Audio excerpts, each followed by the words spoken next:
Hi, Jackie. Thank you for meeting with me this afternoon. How are you? I'm well, thank you. How are you? Doing well. Let's start off by you telling me a little bit about your previous work history.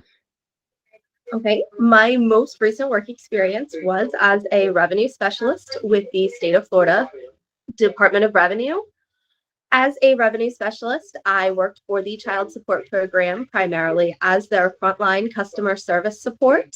We were responsible for knowledge of all aspects of the child support process, up to and including court documents which should be filed and translation of the court documents that have come back to the clientele so they understand the purpose, all the way to general questions about how the process works, how the process starts, and how the connection to Department of Children and Families impacts them. So it was a very customer service oriented, client facing, although during the pandemic we did go remote.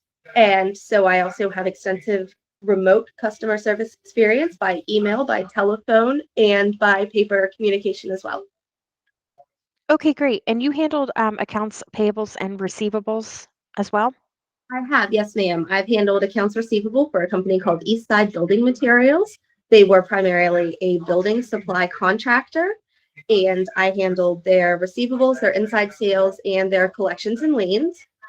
And for payables, I worked for a company called, Springlick Pallet, which was primarily Department of Transportation trucking, was all of their payables associated with, as well as working as an office manager for Marble Source Unlimited, under which I did their receivables and payables for the office and inventory. Okay, great. And moving into your next position, what's important to you? My next position, it's very important to have someplace where I'm going to be able to grow with the company, to really develop a career, and to really find a place where I can fit in for the long term. Okay, great. Well, thank you for taking a couple minutes with me this afternoon. I appreciate it, and you and I will be back in touch. All right. Well, thanks so much. And I hope you have a wonderful rest of your day. Thanks, Jackie. You too.